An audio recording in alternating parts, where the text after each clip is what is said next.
Welcome to today's class. I am your biology teacher, Nnamani Victor. Today in biology, we're talking about population studies. This topic is going to take us like 3 weeks for us to finish it. So happy listening. Our topic is population studies.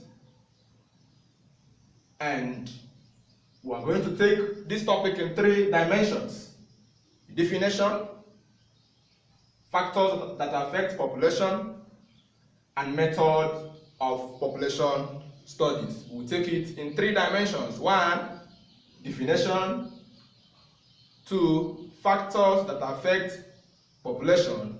And 3, methods of population studies.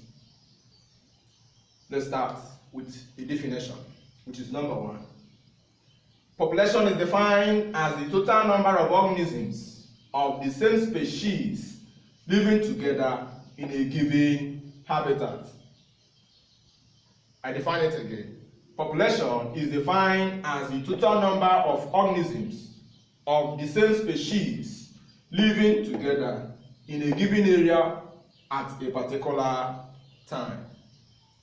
So when we want to talk about or get the number of individual organisms that lives in a particular habitat at a particular time, we talk about the population of that area. Remember that this population comprises of many species. So when we come to a community, we have a population of different species. But when you want to talk about population, you need to count the total number of organisms of the same species. Remember this biology, there are some terms we need in the definition, and one of them is the species must be there for you to get the definition correct. The total number of organisms of the same species that lives together in a given area or habitat at a particular point in time. So that is the definition of population. Just like when you come to the community, we have different population. We have human beings, we have plants, we have animals. All these things are organisms. So they can be accounted for. And that is what population is. Remember, some time ago, Nigeria witnessed their population census, counting the number of people that lives in Nigeria. So we can also decide to count the number of grasses. Because this is biology, we can also decide to count the number of ants that live in a particular area. That is population for you. Let's now talk about the factors that affect population. There are some factors that influence population that either make them increase in number or decrease in number. So these are some of the factors that actually influence the population of an area. They are, number 1, natality is a biological terminology. Natality, otherwise known as what? Birth rate. Natality, known as birth rate. Number 2 is mortality, also known as death rate. Mortality, death rate. We have immigration. We have emigration. We have availability of food and natural disasters. We have others, but these are the few ones we will discuss. So you check your book to ensure that you get other factors that can either influence population. Let's take number 1, natality. Natality simply means the rate at which the population of a given habitat gives birth to the young one. So once the natality rate is high, the tendency is that the population will be high. There will be increase in number of that particular population. Increase in birth rate leads to increase in number of population of a particular area.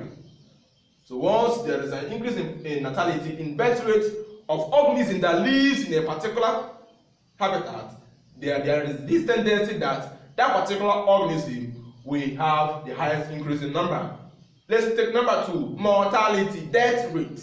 Death rate, of course, when people give birth, other things also die. When animals give birth, some animals die as well. So even grasses, weeds, because they are inclusive in biology, some are growing, some is dying.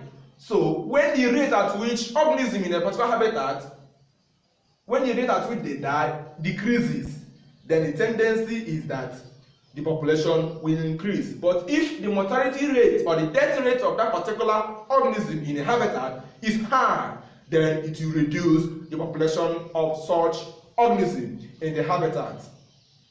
We have migration. But in migration, it is divided into two. One is emigration and two is immigration. Let's take immigration.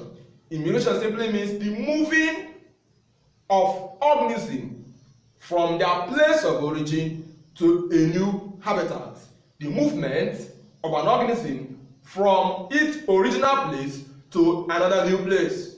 So once an organism is moving from its place of origin to another place, the tendency is that its place of origin will be decreased in number of organisms that lives there, because organism tends to move out from their place of origin to another place. So it tends to reduce the population of where they are living and increasing the population of where they are moving into. So it is two things. Then emigration is the movement of organism into a new habitat. When it moves from a particular habitat, it goes into another habitat. So that particular habitat into which it goes into increases, because that is one of the factors that affect population. The next factor there, which is number 5, is availability of food. Availability of food. For any organism to survive in any environment, they need food to survive. Just like we human beings. Without food, can do our work. And when we fast for 30 days and 14 hours, the tendency is that we may die off and then decrease the population of our area. So organisms need food for them to survive. And when the availability, the process of food supply is high in such an area, the tendency that those organisms will survive, they will live long, and then increasing the population.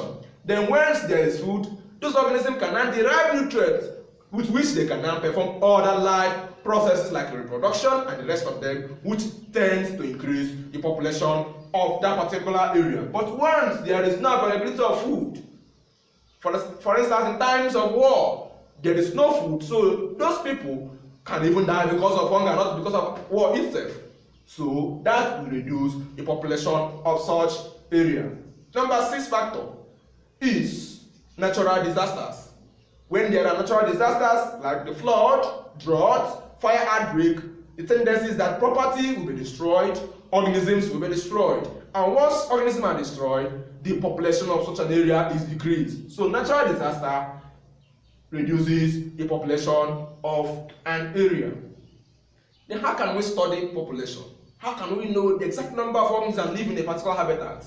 That brings us to the point number 3, which is method of population studies.